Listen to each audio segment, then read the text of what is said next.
This audio production was made in collaboration with Audible Anarchist. Starting an Anarchist Black Cross group. A guide. Welcome. This zine is a resource for anyone wanting to start an Anarchist Black Cross group. It was a collective effort of people from various ABC groups across Europe and the United States. We hope you find it inspiring and useful. Over the past several decades, we have witnessed various forms of crisis emerging around the world, and, while resisting and fighting back, we as anarchists are paying close attention to the changing patterns and tactics of state repression. To save the status quo and powers that be, they divide and rule. They co-opt struggles and pacify subversive movements. Meanwhile, we are striving to break free. We need to destroy all the prisons and free all the prisoners. Our position is an abolitionist stance against the state and its prisons. Of course, the easy solutions to complex problems like prisons are false solutions. Abolition is not a simple answer nor an easy solution. It will take a long and arduous journey. That is why exactly we are talking about the Anarchist Black Cross and not liberal, statist, or reformist ways of organizing. Our tactics are based upon sharing solidarity, not charity. More than ever, it is critically important to share the knowledge and organizational tips with people that want to take action. That is why we wrote this zine. Shared knowledge is an important tool in fighting repression. The best defense against repression is preparation. We hope this zine can support you in organizing where you are and building more resilience to repression in your movements and struggles for liberation. If you would like to support or have questions about this zine, please email tillallarefree@riseup.net. That is TILLAREFREE@RISEUP.net. What is the Anarchist Black Cross, and why does it exist? The Anarchist Black Cross is an international network of anarchist groups and individuals engaged in practical solidarity with prisoners and broader anti-repression struggles. Prisoner support. We support revolutionaries, anarchists, and others trapped in the prison system. We support and publicize prisoners' efforts to organize and resist the system from the inside. We carry on this work through letters, visits, material aid, as well as demonstrations, campaigns, and spreading information about prisoners, the reality of prisons, and the class system which created them. Fundraising and material support are key parts of our work. Many of us also support prisoners and those affected by repression emotionally, with friendship and solidarity as our weapons. In all of what we do, we try to create links in and out of prisons, anti-repression and movement defense work. The state and those that wish to destroy movements for liberation attack on many levels. The Anarchist Black Cross Network aims to build the infrastructure to be resilient to repression so that we can continue fighting for liberation and support comrades harmed by state violence. Many groups organize ongoing, long-term solidarity campaigns with those affected by various waves of repression across the world. Indeed, many ABC groups start in response to a repressive operation in their region. Movement and community defense can involve many things. The Anarchist Black Cross has been engaged in diverse forms over decades, from legal defense campaigns and committees, to maintaining physical solidarity against the police during factory and school occupations, performing roles of security and physical defense against white supremacist and neo-fascist attacks, as well as engaging in armed defense of social movements. ABC groups also often organize workshops, zines, and other materials to support people in learning about repression, security culture, and solidarity.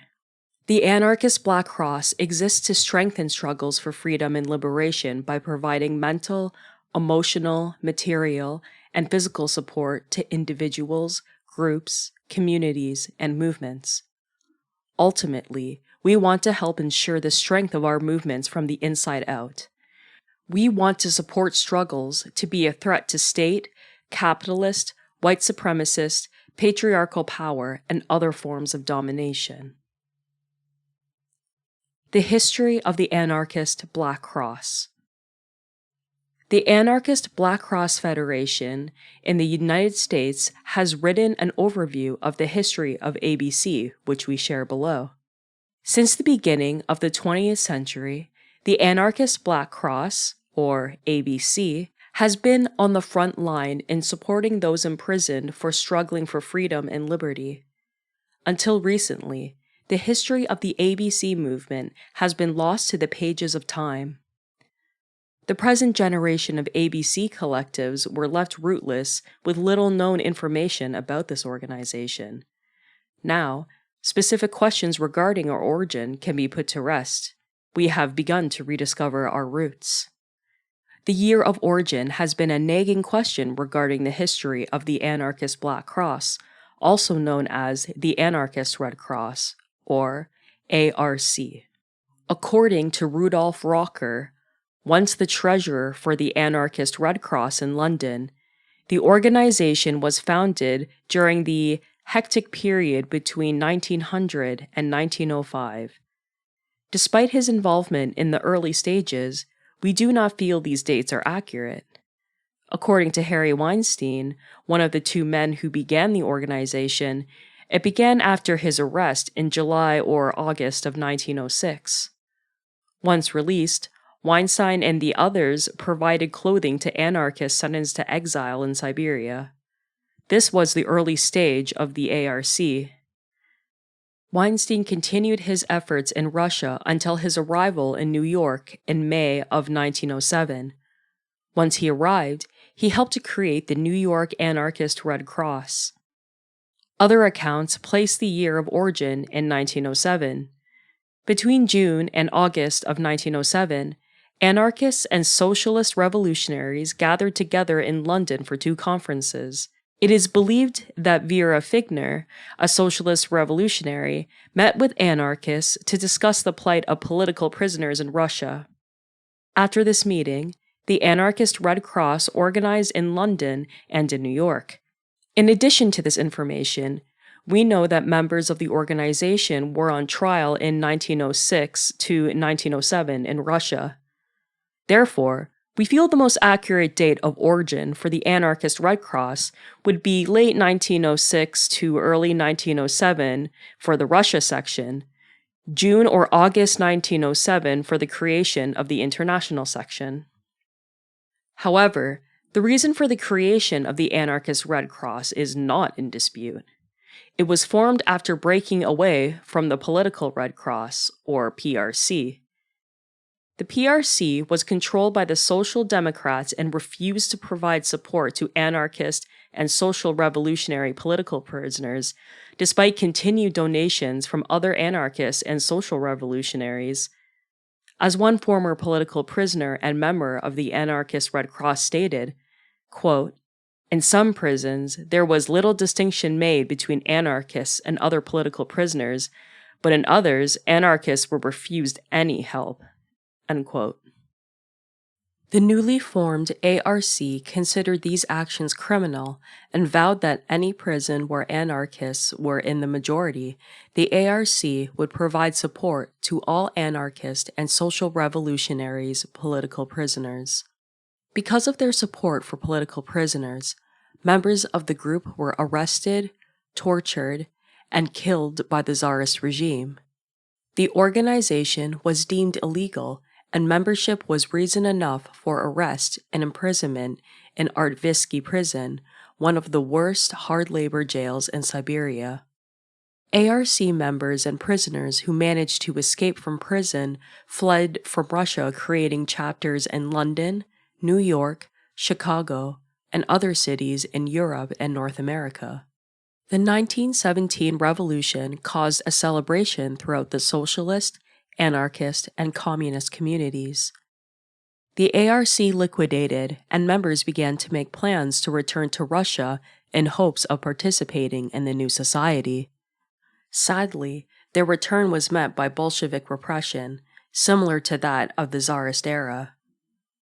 After a few years of hibernation, the group was forced to resurface to assist the political prisoners of the new Bolshevik society. Once again, the organization was made illegal, and membership meant imprisonment and/or death. During the Russian Civil War, the ARC's name changed to the Anarchist Black Cross to avoid confusion with the International Red Cross, also organizing relief in the country.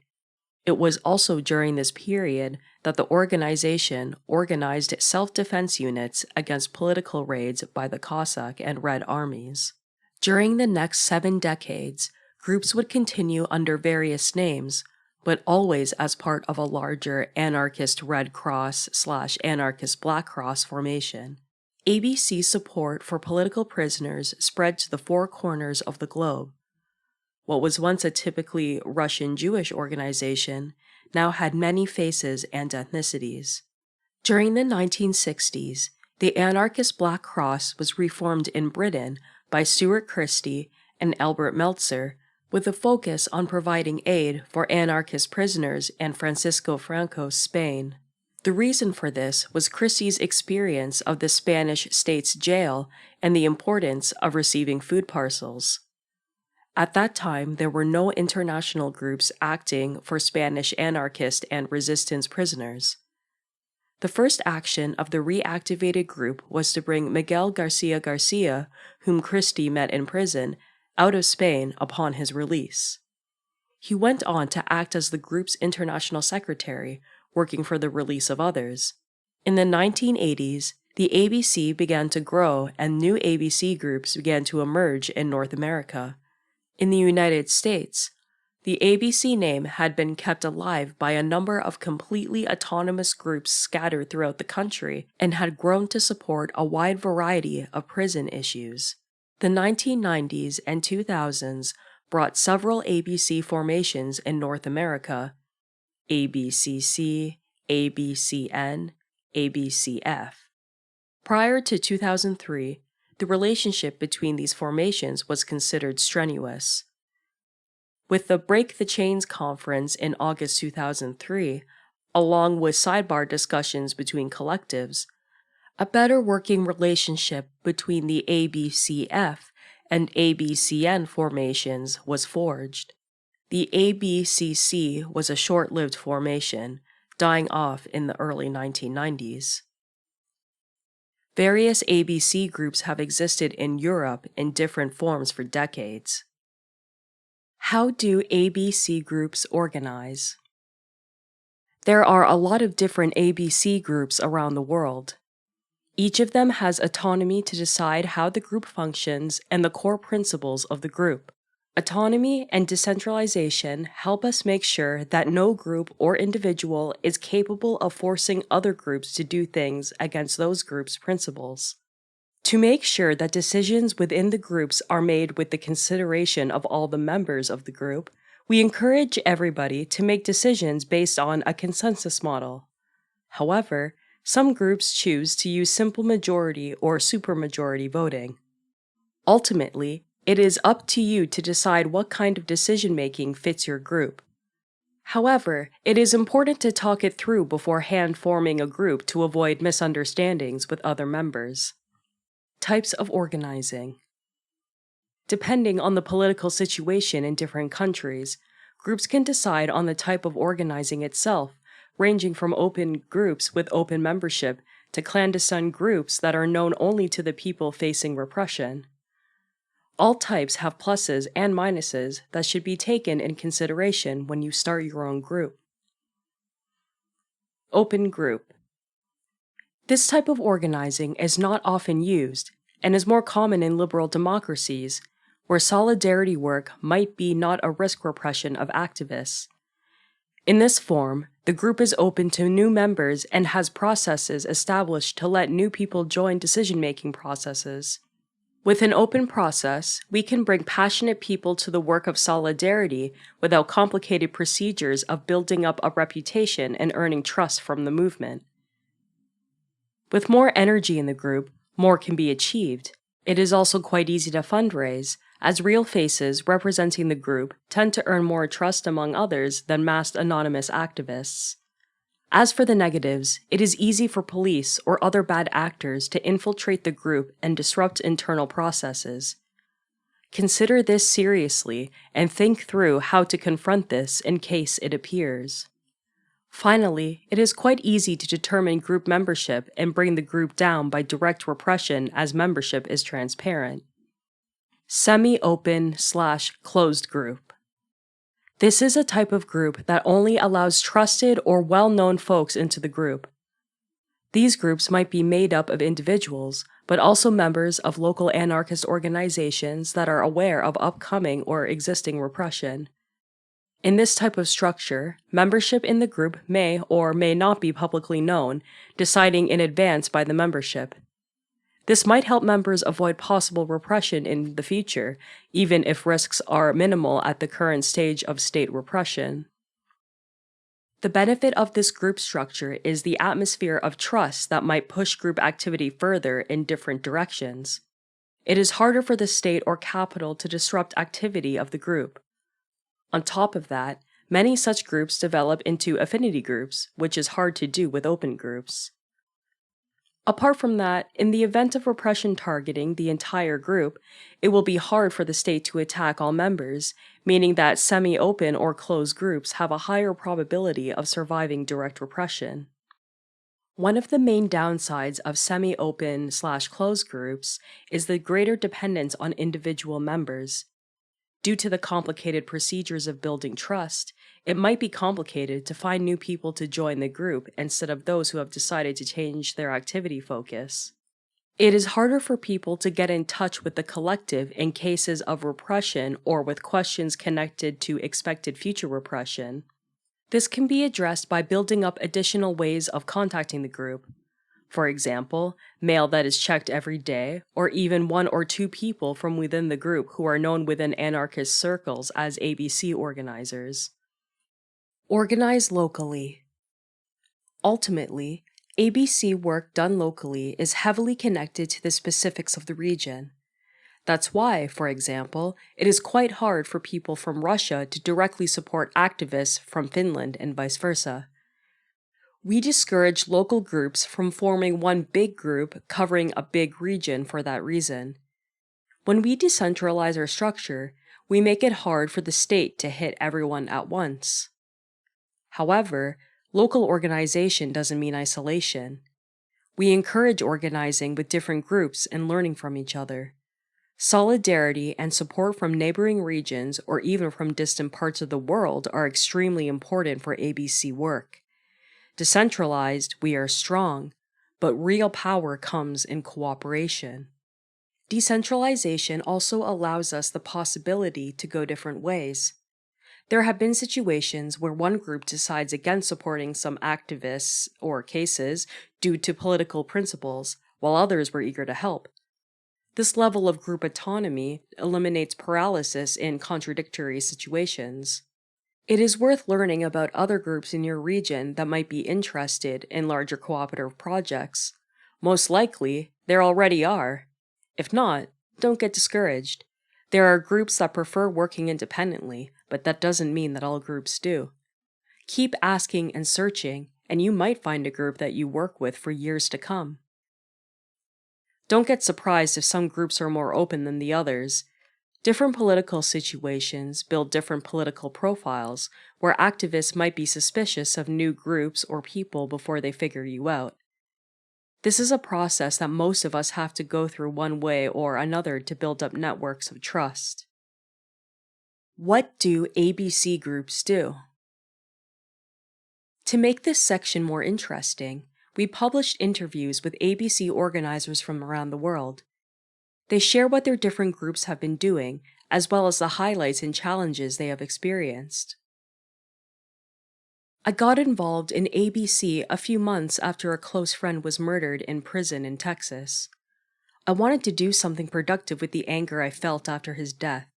Our group does all kinds of stuff, from fundraisers — we have started doing monthly burger nights as one of us is an amazing chef — to letter writing, to demos. It's important because of how non-judgmental the approach is. We aren't looking for worthy people to support, but want to show love and solidarity to all people in prison en route to destroying the prison system altogether. The group itself keeps me going, because whilst the crew is super on it, they are also super kind and thoughtful. I only hope I can do the same for them. My advice would be take care of the other people in your crew and yourself. You have an incredible potential to change so much, so take care of each other. I joined a new group that formed in Warsaw at the very beginning of 2014 or 15. I already knew about ABC and how it works in Poland, but the situation in Warsaw started to be complicated for some activists, and there was a need to have a supporting group here. Plus, I was skeptical and critical about how support for the politically repressed people looks like and how it could look like. We are doing very good. Feeling like the small group of people are very dedicated to this work and we are building good relations in the group step by step. We are trying as much as it's possible to skip the way of bureaucracy and trying to take an individual decision about individual cases. We are also interested in communicating about the values and political beliefs that this group works on. I believe this work really needs to be done. That's my biggest reason for starting in this group and keeping it together in hard times. I think that we need to build not just network, infrastructure, critiques, and resistance, but we need to take care of each other at the same time. I think the biggest challenges for me were how to deal with keeping this group open and accessible and working well at the same time, how to communicate that you can join it, support it, and how to leave a space for different ideas and expressions and not lose the feeling that you know exactly with whom you work and who should be involved in the decision-making process. How to create new way of working in this group in the sense of who you support and how to overcome mechanisms that people already get used to. I think that the first huge benefit on the New Year's Eve that we made was worth remembering. This was my favorite moment. I got involved in ABC because I have an inspiring friend who made me aware of the importance of supporting people on the inside, and I saw how few people give time to it. Our group spends a lot of time fundraising, gigs, meals, raffles, and then a small amount of time quickly giving that money away to groups all over the world that are in need because of state repression. We organize letter writings and demos, and act as occasional rent-a-mob for other prison groups that we may or may not be a part of. It's important because prisons are incredibly isolating, and so staying in contact with people on the inside can make a massive difference to people's lives. ABC means solidarity to me. The threat of prison is a restless form of state intimidation and repression for many people, and so our solidarity must also be relentless. The challenges have been trying to make people write letters. It's unglamorous work and often doesn't get as much support as it should. My favorite ABC moment was hearing firsthand from an ex-prisoner how the letters of a friend of mine and ex-ABC mom changed his life.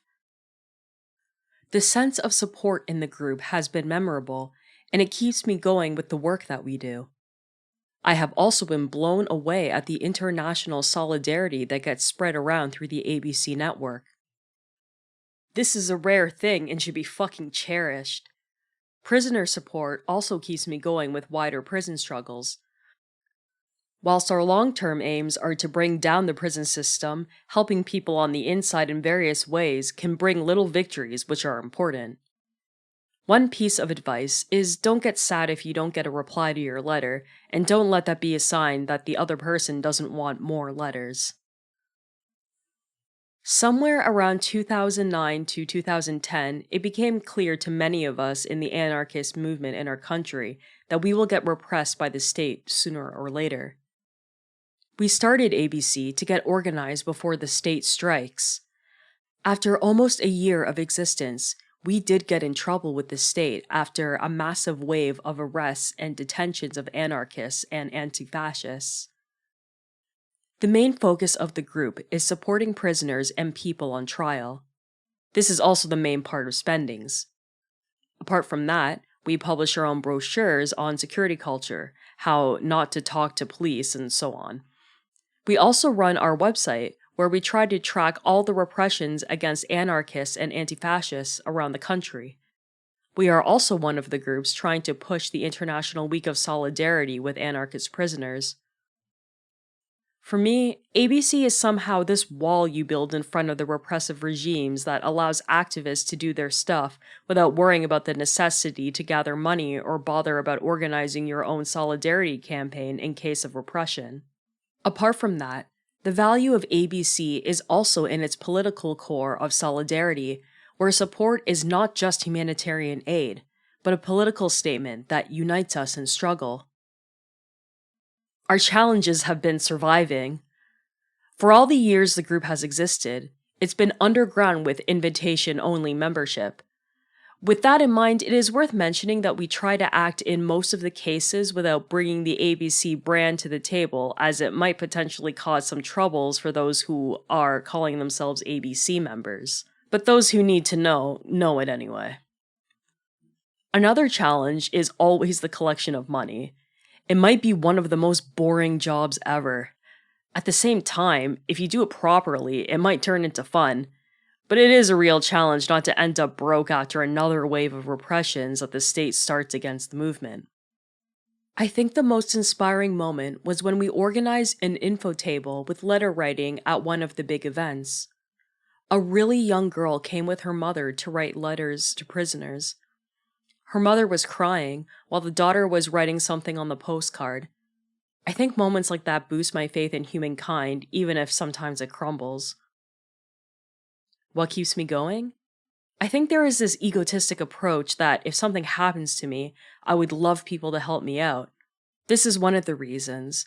And the other thing is that through the years of work in ABC, it is becoming clear what solidarity means and how important it is.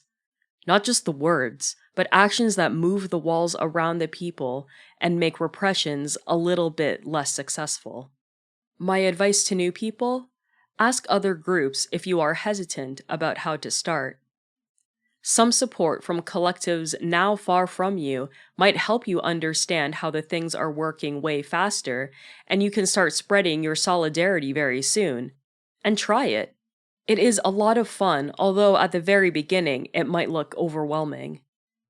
Just start doing and trying to support people, and it will give you this burst of doing something that makes difference. Starting from the small letters and ending up supporting people through the trial. Every drop in the ocean of struggle counts. I actually first received support from an ABC when I was in prison. This solidarity and support from the group made a huge impression on me, and when I was released and then finally free of these state conditions, I joined the group. Our ABC group has engaged in many activities over the years. At some points, we have friends and comrades we know personally who are in prison, and our work may be more directly supporting them, like prison visits, writing letters, fundraising, etc. Other times, our work is more focused on international solidarity. We try to organize at least one monthly event. This could be anything from a vegan burger night to raise money, to hosting a speaker who is touring and talking about a certain situation. We also try to keep our website updated with news from around the world. We have produced a number of publications and also write articles. Fortunately, there is another group in our area that focuses on supporting defendants before prison, so our main focus can be supporting people in prison. We also get involved in national campaigns against prison expansion and more. We also organize actions as part of International Days of Action. I feel that ABC is beautiful and necessary for many reasons. I feel it is really important that the anarchist movement builds up the infrastructure that enables us to be resilient to repression. It's clear from history that effective struggles will always be met by state and capitalist forces. We need to learn from history and be prepared. It's useful to have ABC groups in existence so that when shit hits the fan, we are ready and can respond. It's also meaningful to be organizing international solidarity and constantly developing and strengthening these relationships. For myself, on a very personal level, ABC gave me hope and strength in prison. Knowing that one day I could get out and meet these kind of people who supported me really meant the world. It kept me going and gave power to my heart knowing these people existed. I think our main challenge has been finding enough people willing to organize in a dedicated way. It is very easy to find people to help with certain events, like doing cooking, but it has been harder at times to have enough people who will do this more boring or invisible work like checking emails or updating the prisoner list. There have also been some challenges with the gender division of labor, but this is improving. Sometimes, the emotional work involved in ABC can be challenging too. Like when you hear from comrades who have been tortured or beaten in prison, or are just struggling with imprisonment. Organizing can help you to feel less powerless, but you still feel like you just want to go there and destroy the walls and let these people out. I think this feeling of not doing enough is something that many people feel who are engaged in struggles. It's not exclusive to ABC. My favorite moment is, I think, definitely visiting one prison on the New Year's Eve solidarity demos and making noise outside. Inside, the women were shouting back and banging on the doors, and it's like the whole prison came alive with noises of defiance. It was amazing. We later heard from a woman in this prison at the time who said it, quote, kicked off in the prison that night, and everyone there felt amazed that people would come on New Year's Eve to support them. What keeps me going?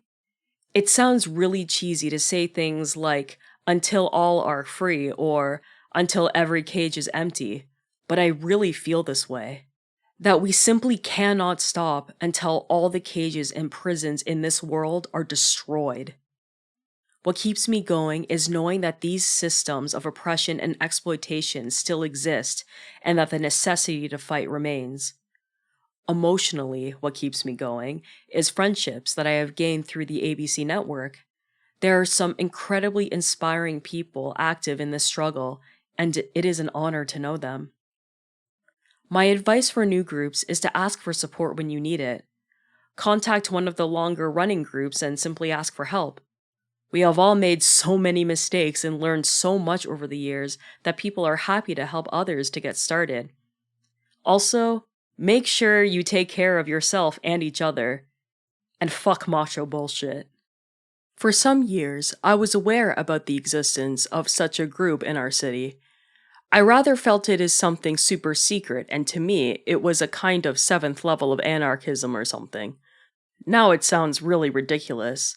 But I guess it was so because it was vital to not talk about who is doing what and who is who, you know. My involvement started with a wave of repression which also hit me and my comrades, and anti-repression work got much wider scale than before and involved more people.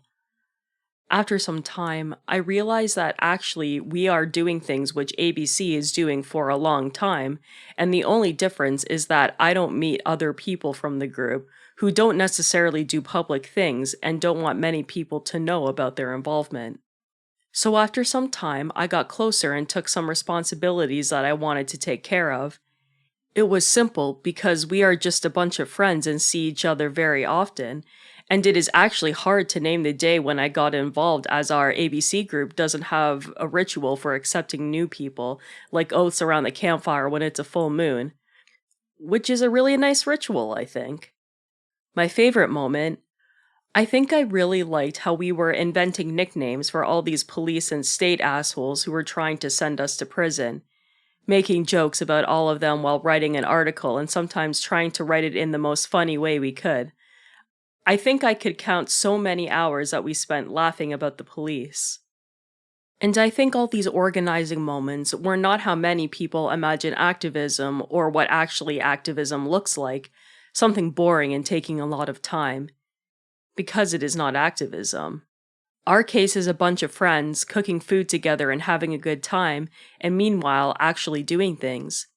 But I also got to say that there are things which start to be hard after some time, like publishing things on the website, especially if you have dozens or other things to do. It is good to share these responsibilities and not to create hierarchies. I mean, for example, really try to avoid a situation when there is only one or two people who know how to put things on a website or have access to email, because these things are very routine or they start to be routine very soon. So share it. And when you feel that tasks are hard for you, share them with people in your group to give yourself a small reward. I think it's a tip for how to make things a bit more inspiring.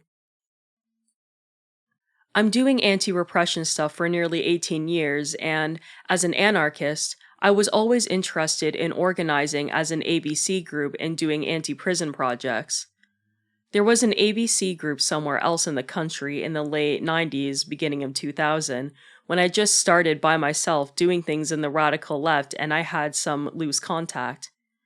Later, I was organizing with an anti-repression group that did legal support service for demonstrations and so on.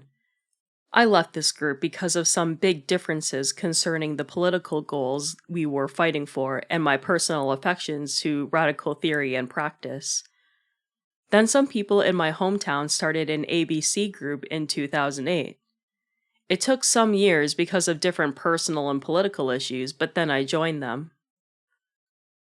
One of my favorite moments was when we organized the anti-prison days some years ago and an anarchist long-term prisoner joined the meeting.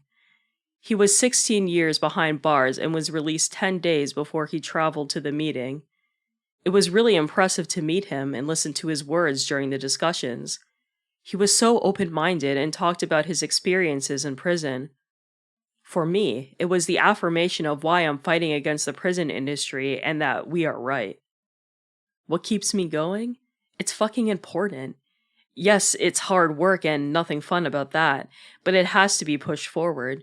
We are not just doing anti-repression work. We are enemies of the state and capitalism, and ABC is just one part of a lot. I cannot stop. There will always be repression as long as there is the state, so we will continue. My advice to people starting: do your work and fight. It's not a hobby or some kind of project that you can quit when you are interested in something new or more fascinating. For me, it takes no sense to start an ABC group and then stop with it some years later because nobody is interested in the things you are doing or the fights you are going through. Of course not. Anti-repression work is never some fun stuff. It's hard work, and it's hard to continue. But don't give up. Some small breaks, okay, but don't give up. It's also a story of trust and dependability for other people in the same or similar fights. This work started for me almost 20 years ago when I started to get involved with a quite active punk scene. At this time, there was an active ABC group in the south of this country, and one of the people was also doing a DIY punk zine, and I ordered it. And within the zine was also ABC material. I immediately had the feeling that this is important and got drawn to this topic. And so a friend and I made an ABC Solidarity benefit compilation on tape. We spread and printed flyers and pamphlets about ABC and prisoners. Over the next years, the topic was still important for me, and I did some solidarity stuff for ABC groups, but it would take almost 10 more years to start our own group in my city in 2008. Prison or anti-prison perspectives were not a topic in the anti-authoritarian movement at all, and the anti-repression groups did not have an anti-prison/anti-authoritarian perspective. We wanted to change this. In the first years, our main focus was to spread the ideas of an anarchist view against prisons and make prisons/repression and solidarity a bigger topic within the anti-authoritarian movement. After a while, the banners on solidarity demonstration changed from freedom for all political prisoners to freedom for all prisoners. Haha. But we did a lot of talks about why we as anarchists are against prisons and that there can't be a free society with prisons. A lot of people within the movement seem to have a hard time with these ideas, at least at first. We also did an info tour through the country about this topic. We made and printed flyers and zines about prison-related topics, made talks about current cases and prisoners, and always collected money to support prisoners and other groups. We took part in international gatherings and also organized anti-prison days. We participated in solidarity actions, and for 6 years now, we organize a solidarity festival once a year. For the last 4 years, we've published a monthly printed newsletter. We have a regular updated website with current events and an incomplete list of prisoners. And we have an always growing book and zine distro. Sometimes we manage to travel around and give talks about ABC related topics and/or the history of Anarchist Black Cross in general. We are always happy to get asked to do talks. We consider ourselves more an anti-prison group than an anti-repression group, but also do anti-repression work. Starting about 1 year ago, we do a monthly letter writing workshop. I think ABC is important because it's such a part of anarchist struggle. We have to support our prisoners and also have to keep the struggle against this prison society going. ABC can be a useful label under which different groups can also connect more easily. There is a lot of material to use from other ABC groups, and the ABC also has a long history we can look back and try to learn, but also take inspiration from. Most people who are somehow involved with an anti-authoritarian movement or just the punk scene know what ABC is. There are punk festivals all over Europe in solidarity with ABC groups who want to support this cause, even if they are not part of groups themselves.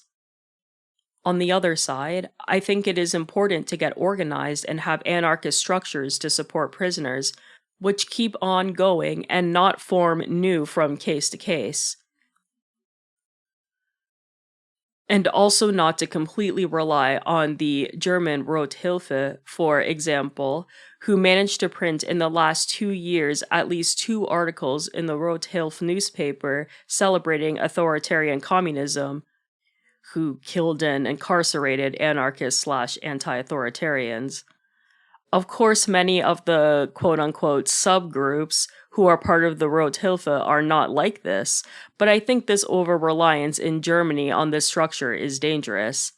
And it also shows somehow that we are everywhere, and that we are connected in a loose international network. The challenges have been to keep going and not to burn out. In this line of work, so to speak, there are not so many moments of success where you immediately see a result. We started with a group which was more than twice the size we are now. Many people lost interest in the group, the ideas, the struggle, but I guess otherwise the usual stuff like life in a capitalist society in general. The best moment is often just a letter you get from inside prison. The last 2 years, we also got invited to talk at a festival about our work, and they wrote some really nice words about our group and our work, and why they do a benefit, especially for us. It felt really nice to get appreciated for the work you do. It's not why we do it, but to be honest, it felt really good. What keeps us going?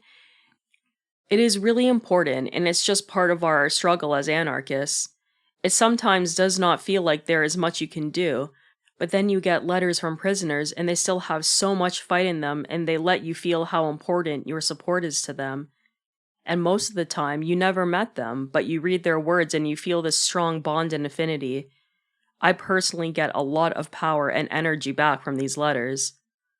Also, meeting people over the years who are involved since the 80s and even 70s in anti-prison struggles is always very inspiring for me.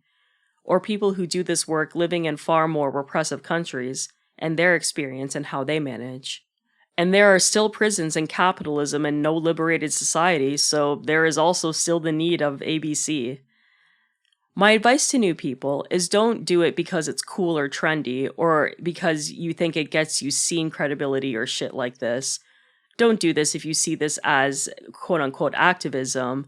What you do for a while, get disillusioned because things don't work out as you want them, or prisoners are difficult, or you just get bored and just quit again. Anarchism and solidarity aren't hobbies. People rely on you and your support. Give yourself realistic goals for the start. I mean, of course, anarchist revolution is the main goal, but you know what I mean. You will need a lot of stamina and it will take a lot of energy. Maybe get in contact with other ABC groups. There is a lot you can learn from their experiences. You don't have to start at zero. International Days of Solidarity. Many international days and weeks of action take place throughout the year in solidarity with prisoners. This list represents a few of those that take place. These days can help keep prisoner support active and visible in our movements and struggles, but we are not limited to them. ABC groups organize many other events and actions throughout the year. Shared days of actions help us to build momentum, share resources, and gain strength for particular prisoners and struggles. These days are the same each year, but many new days and weeks of action are announced spontaneously when solidarity is urgently needed. New York ABC also produce a poster each month of political prisoner birthdays. This is a great resource for regular letter writing events. nycabc.wordpress.com. Trans Prisoner Day of Action and Solidarity, January 22nd. This grassroots project was initiated by Marius Mason, a trans prisoner in Connecticut, USA. This annual event is led by trans prisoners and their supporters from around the world. It is a chance for those on the outside to remember those behind bars, give real solidarity and support, and raise awareness about issues facing trans prisoners. It is a chance for those on the inside to have a voice and organize together. International Women's Day, March 8th. While this day continues to be whitewashed and channeled into liberal and capitalist feminisms, many anarchists and others use this day to fight against patriarchy and remember the radical history of Women's Day. ABC groups have organized letter lighting events and info nights about incarcerated women worldwide. International Day Against Police Brutality, March 15th. The International Day Against Police Brutality is observed on March 15th. It first began in 1997 as an initiative of the Montreal-based collective opposed to police brutality and the Black Flag Group in Switzerland. Acceptance of March 15th as a focal day of solidarity against police brutality varies from one place to another. Palestinian Prisoners Day, April 17th. During this day, people worldwide organize rallies, events, and actions in solidarity with Palestinian political prisoners. Every year, Palestinian prisoners carry out an open-ended hunger strike, while those on the outside seek to amplify their voices. Check out SAMIDOUN.net.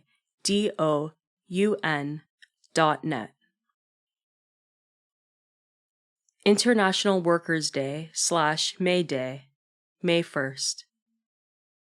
May Day is held in commemoration of 4 anarchists executed in the USA in 1886 and all the thousands of others who have struggled for the working classes.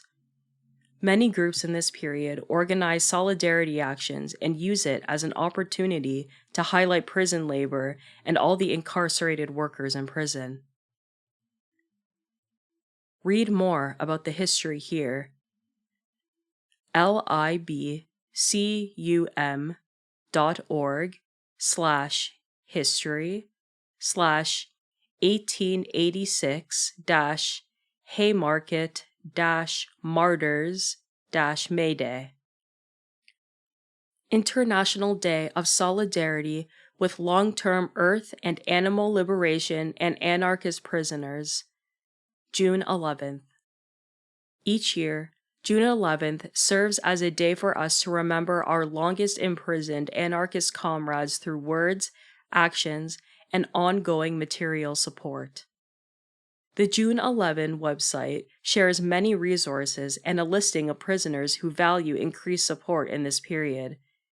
People are encouraged to take actions all over the world and report them back.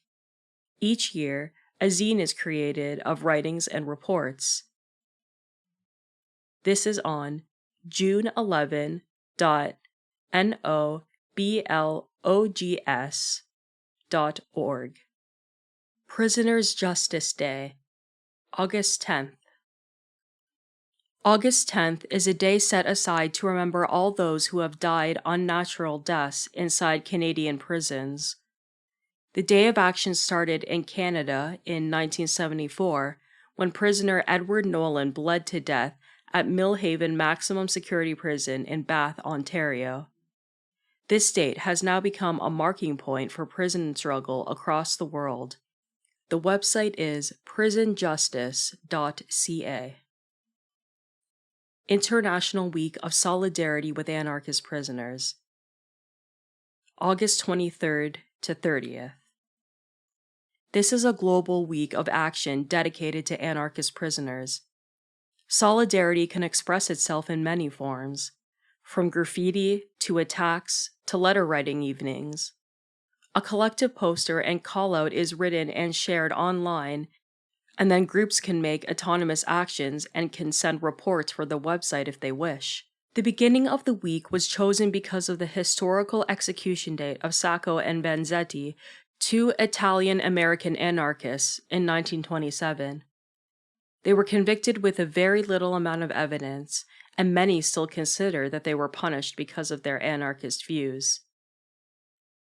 The website is solidarity.international. International Trans Day of Remembrance, November 28th. The Transgender Day of Remembrance was set aside to memorialize those who were killed due to anti-transgender hatred or prejudice. It honors the dead and fights for the living.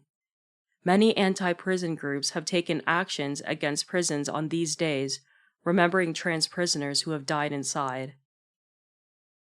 New Year's Eve noise demonstrations. It has become tradition that on the noisiest night of the year, we also make noise for prisoners.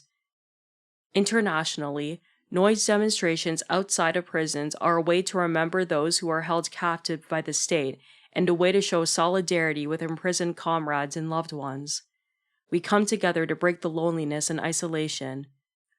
Demos take place all over the world to let prisoners know they are not alone. Fundraising. Top tips.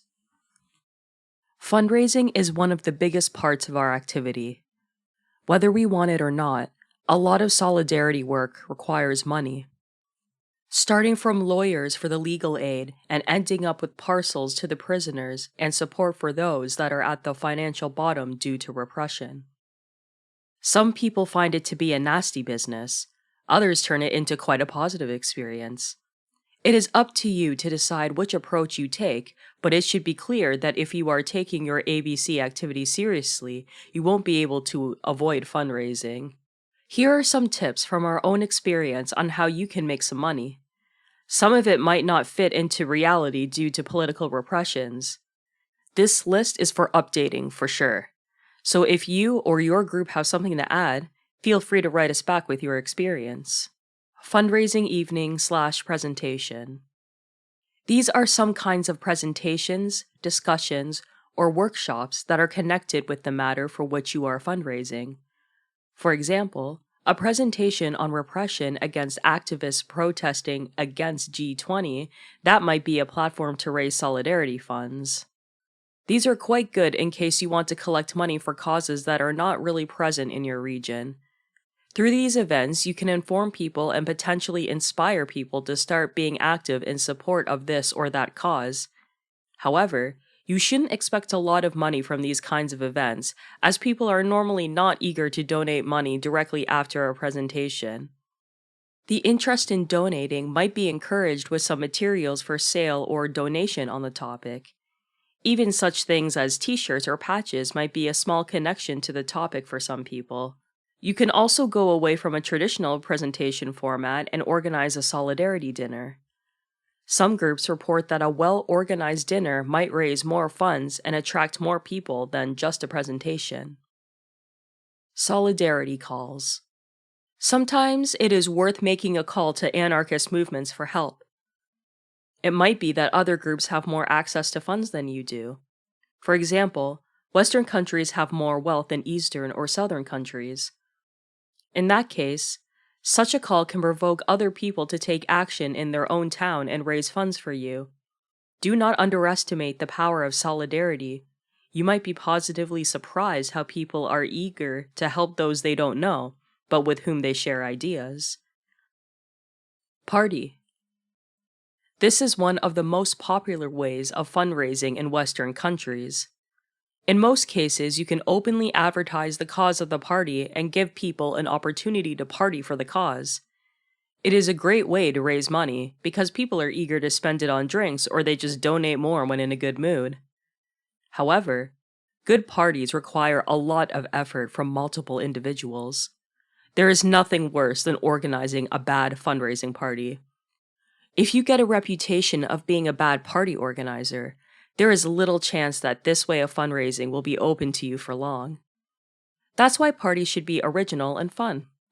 For political and strategic reasons, some groups do not sell alcohol or any other drugs at their solo parties. Info tours. Info tours are a more advanced version of a presentation event or party. An info tour is a set of events that happen around different cities with the goal of informing people about a situation, but also raising funds for the cause. Not only are they good for raising funds, but also for establishing networks with other organizers. Connections that you build on the road are irreplaceable in your struggle. People that you meet during an info tour might become comrades till the end of your life. However, it is also a lot of work. In many cases, info tours have an intensive schedule, and we would suggest not to do it longer than a couple of weeks, otherwise your head might give up before your body. Tattoo circus. Many ABC and other autonomous groups raise money for prisoners through organizing tattoo circuses. These are events where tattoo artists give their time for free. People pay to get tattooed, and all this money goes to prisoners or support campaigns. They can raise many thousands of euros over one weekend. Tattoo circuses also have programs of workshops and presentations to raise awareness about different cases of repression and different struggles. Many groups also organize music, food, and drinks to sell to raise funds over the weekend.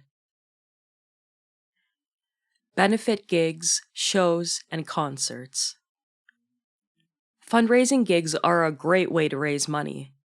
However, if you are paying the bands or even just paying their travel expenses, sometimes it is hard to simply break even. Benefit gigs are often best when bands give their time for free, so all the money can go to prisoners. They can be a good opportunity to do an info table and prisoner letter writing too. Many groups find they make more money from music events that draw in more people, such as a rave or a hip-hop night compared to a punk show. Then again, some groups organize whole festivals that raise a lot of money through punk, metal, crust music. See the Fest in Vienna for inspiration. Sport and sponsored events. Some individuals and groups will raise money through sponsoring.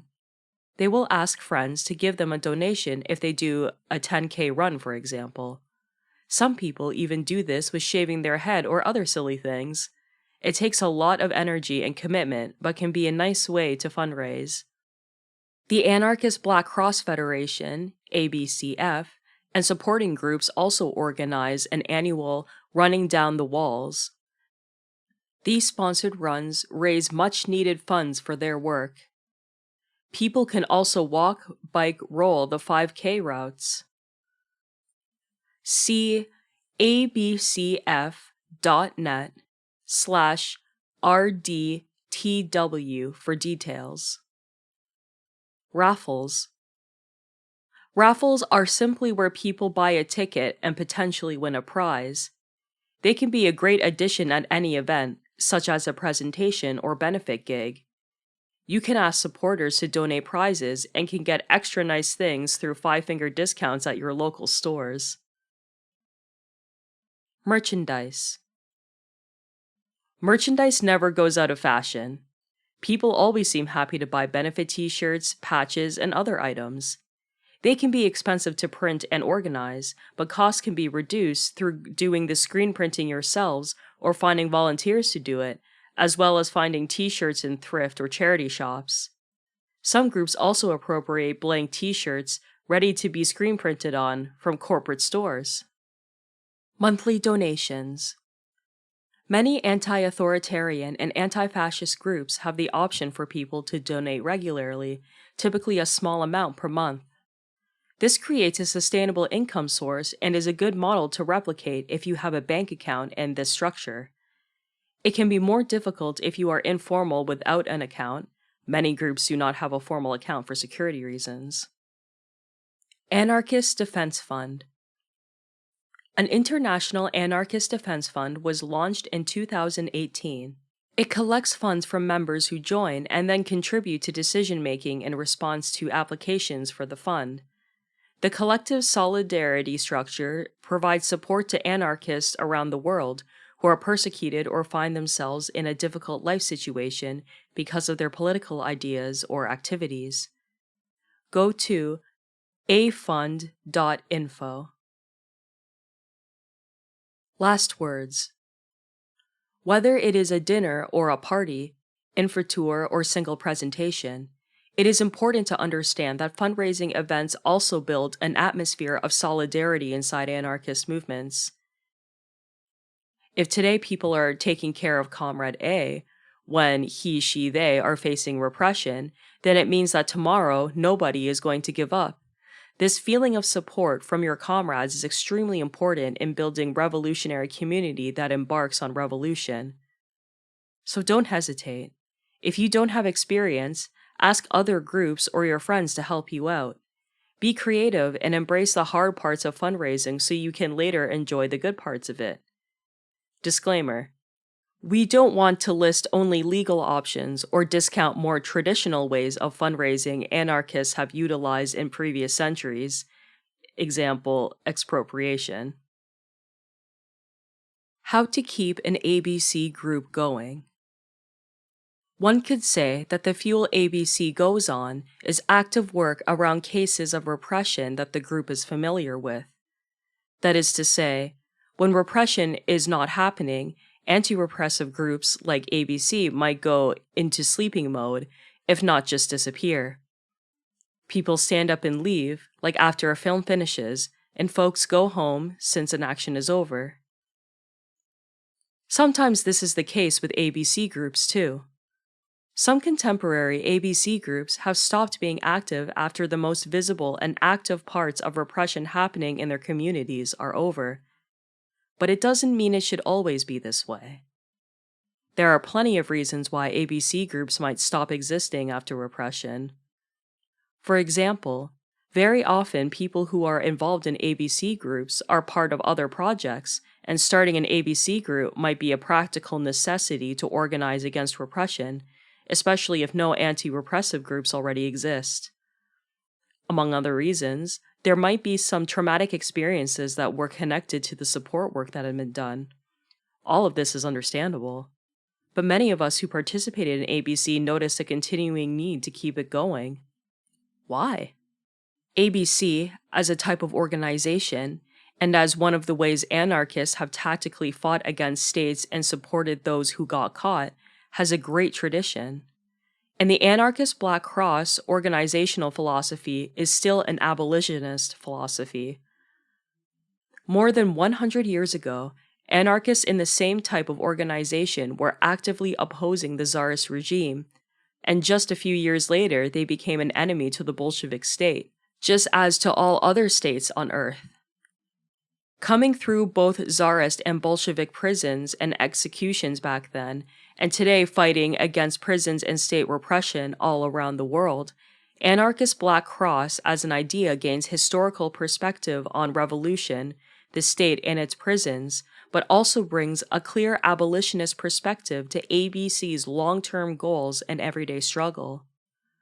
It's clear. We absolutely need to destroy all prisons.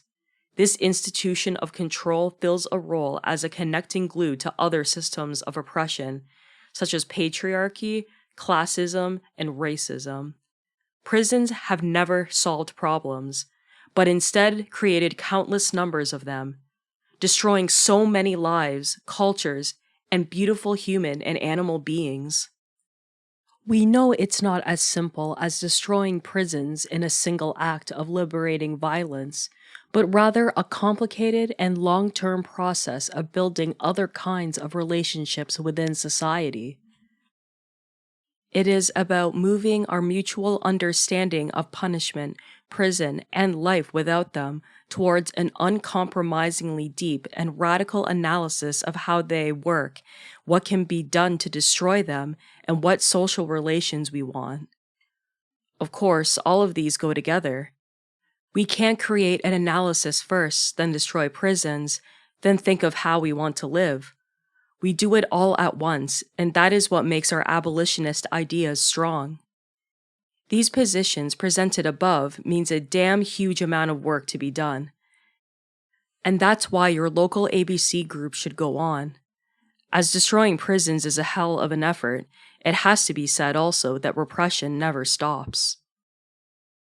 What might be done to keep an ABC group going? First, think of repression in a wider context. It might seem that repression is a relatively short-term situation, but repression is actually a part of the situation.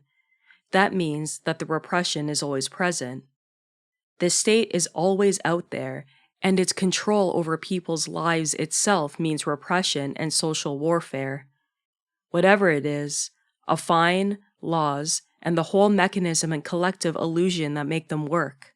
Borders, a criminal case, the cop which passes by in a police car on your street, the papers, the courts, the whole so-called public order, and so on. Not all repression is visible. Some is an insidious such a part of our everyday life that we don't necessarily consider repression in our usual understanding. Whether the state is opening a large criminal case against our comrades or cops are beating us up on the streets. Our desire for liberation is equally in conflict with small and big repressions, and the prisons uphold all of them. As a long-term, infrastructural undertaking, discuss particular goals within your ABC formation. This can be much more useful than a manual. Some things to discuss that we have found useful include: what kind of anti-repressive or abolitionist work is missing in our local area? What is something that your ABC group could organize around from an anarchist tactical perspective for fighting prisons and the state that hasn't been present in your area and could be meaningful? What kind of projects or initiatives inspire you? Are there any legal support groups that you can be in contact with? Does it make sense to start one? How could you organize periodic educational events connected to raising awareness of security culture? Are there ways how you can make such events more interesting, interactive, and easy? What can be done to get more people interested? Think through organizing benefit events to raise funds for your project and/or for prisoner support. How can you make such events more effective and get more people involved? How can you connect such events to other ideas you've been having within your groups? Look out for events that you could participate in as a group and present your ideas, perspectives, and work that you are doing. Have there been any large and/or known state repression cases in your area that you are familiar with and that could be highlighted as a lesson for people in your area and beyond? Could you offer in-depth analysis of what happened and what it can potentially teach you? Think of starting cooperative and common projects with other ABC groups and other friendly collectors near you and even further. What are some possible short, middle, and long-term goals for your ABC group? What are the practical ways in which you could connect your ABC work outside of prison with things that are happening on the inside? How can that deepen and widen the struggle? What are the limitations of your ABC group? Is there anything that can bring people in your ABC group closer together as friends and comrades? What could empower you as a project or as a group of active individuals? What is your relation to the dichotomy of political and social, especially in relation to political and social prisoners? What are the limitations of such divisions, and where do these divisions rise from? What can be done to keep your group of activities more sustainable? Go on and talk to your comrades. Share ideas, make things happen, organize. The sky is the limit. Taking care of each other. ABC work can be hard, stressful, and emotionally challenging at times. Seeing our friends and comrades arrested, beaten, have their houses raided by police, sit through trials, go to prison, and more can be seriously tough. Many people in ABC groups might also be active in other groups, so may be simultaneously experiencing repression and supporting others to survive repression. Prisoner support work can mean an intimacy with death. We may lose people we love due to medical neglect, suicide, or even at the hands or guns of the police. Coping with grief and managing chronic stress are important skills for ABC organizers. Many people burn out from prisoner support and anti-repression work, and this is why taking care of ourselves and each other is super important. This section of the zine aims to explore this topic and share some resources. Vicarious trauma and ABC work.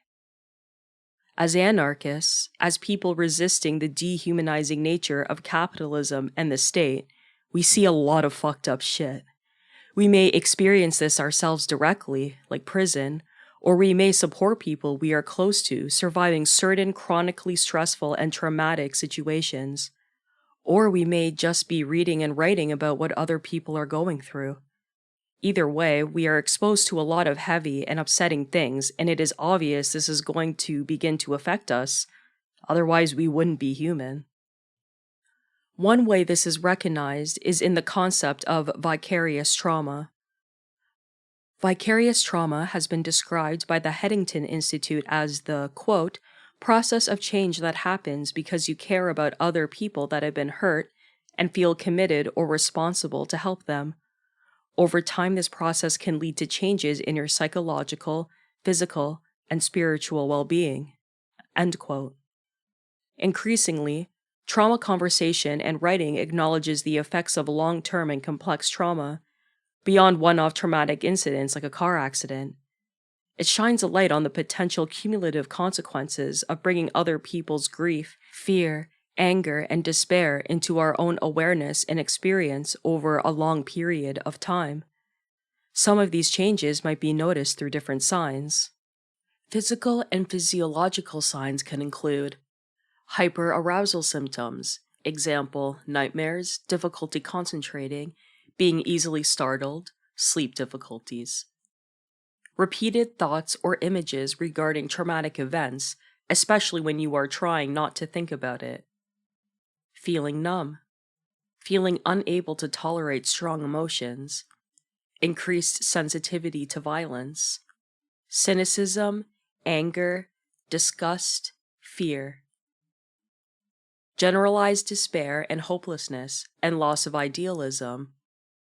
Guilt regarding your own survival and/or pleasure. Behavior and relationship signs may include difficulty setting boundaries, feeling like you never have time or energy for yourself, feeling disconnected from loved ones even when communicating with them, increased conflict in relationships, general social withdrawal, acting out or exhibiting the silencing response, finding yourself unable to pay attention to others' distressing stories because they seem overwhelming and incomprehensible, and directing people to talk about less distressing material. Decreased interest in activities that used to bring pleasure, enjoyment, or relaxation. Sexual difficulties. Irritable, intolerant, agitated, impatient, needy, and/or moody, impulsivity. Increased dependencies or addictions involving nicotine, alcohol, food, sex, shopping, internet, and/or other substances. There can also be changes in how we see and experience the world. Changes in spirituality and beliefs around meaning and purpose. We may start to question what we believe, or lose hope, or lose our sense of purpose. Our political worldviews and beliefs may change over time too, in response to the ongoing trauma we witness. For example, for many, going to prison may increase their rage and keep them going in their fight. For many others, prison will make them feel that fighting back is pointless and hopeless, and they may abandon the movements that were once a huge part of their life. Changes in identity. You may feel disconnected from certain identities that you once held dear, such as calling yourself an anarchist or a feminist. You may find that you can't cope with organizing anymore, and this affects your sense of who you are. Changes in beliefs related to major psychological needs.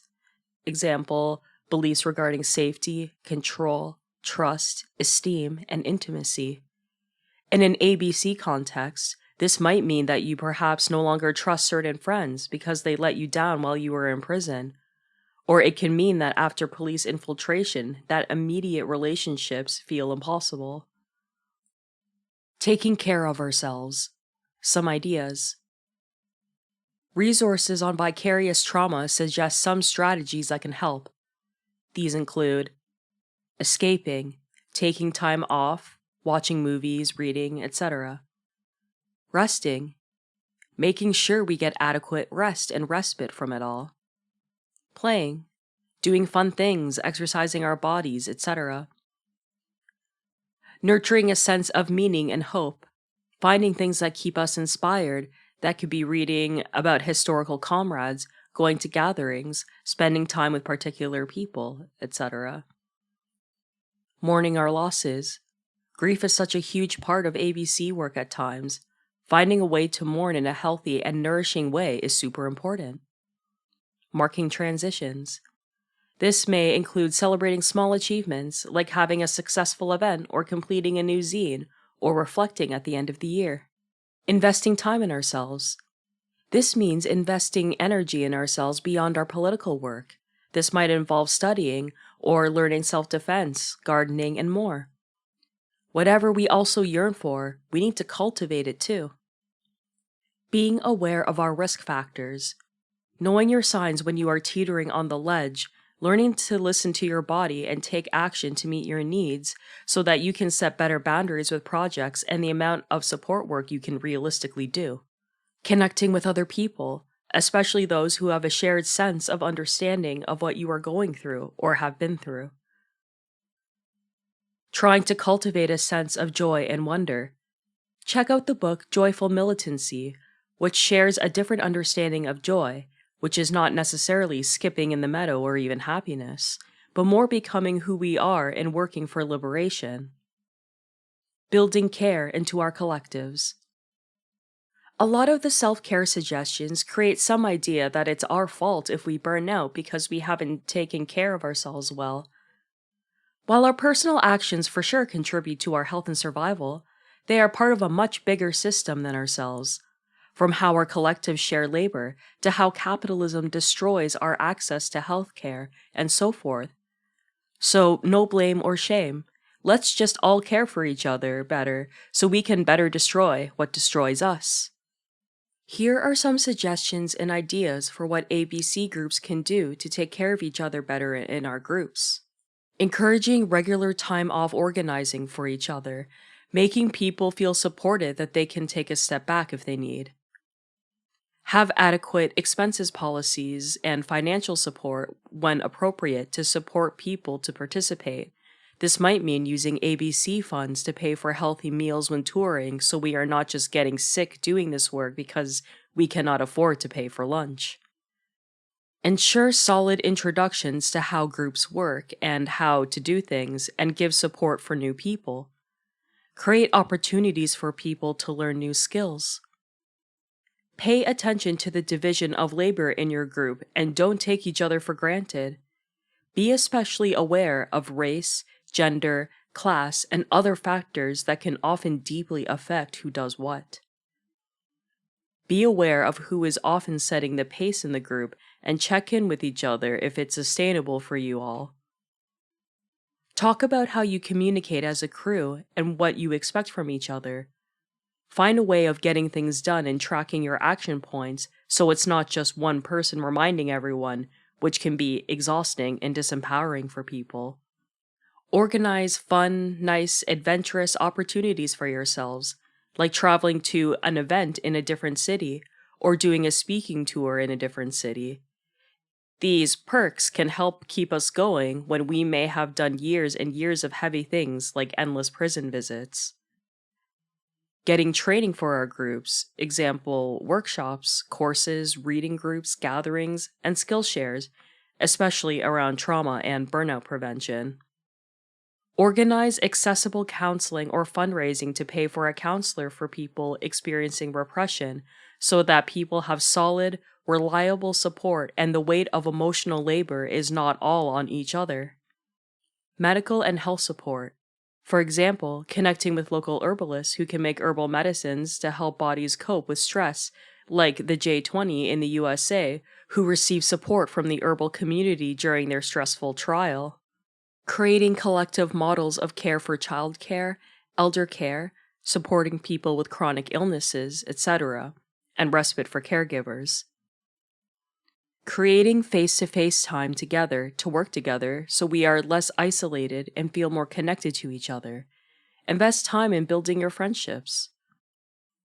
Working collectively, especially when shit gets distressing, so we all feel more supported. Ensuring appropriate decision-making in groups so people feel able to share their feelings, opinions, and ideas. Autonomy. Building a group where folks feel control and agency over their own work and tasks. Having regular check-ins with your group about how you all are feeling and coping and support you might need. A culture where everyone calls each other out or flags up when the pace is unsustainable or potentially harming.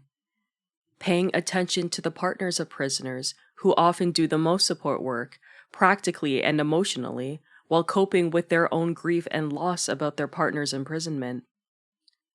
Destroy machismo.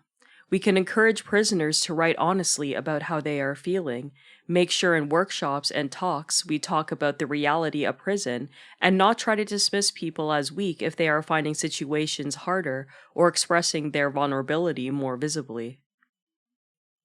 Don't judge people for drinking or drug use if this is connected to trauma or repression.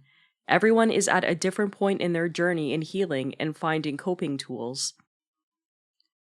Center the person who is experiencing repression and make sure they have as much power and agency as possible. A lot of traumatization relates to feeling powerless. Make sure anyone you support is actively involved in decision-making about the support they want and need. Valuing people might involve challenging multiple and intersecting forms of oppression in groups, supporting people that have experienced abuse or violence, squashing machismo, having support for folks experiencing repression, supporting people that have burnt out, etc. Basically not treating each other like we are disposable. Having fun. Trying to make tasks enjoyable, like cooking a fundraiser dinner and listening to music, or taking snacks to court, etc. Express care for each other in any way you can, whether it is sending each other silly memes or bringing cakes to a meeting. These small acts of care can really help people feel loved and appreciated. These are just a few ideas. Explore more in your ABC groups about how you can make this work a little bit easier by caring for each other better. In the words of Kevin Van Meter, quote, "Our task is to care together as we struggle together.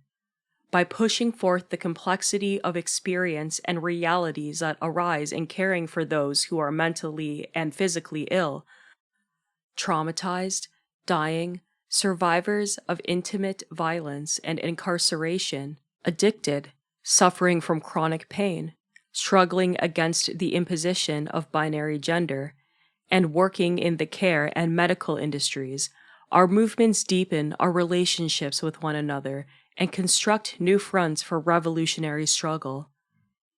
It is these everyday realities that need to be considered on the long arc of sustained organizing and revolutionary change. This has been a production of Audible Anarchist. You can find more Audible Anarchist on YouTube.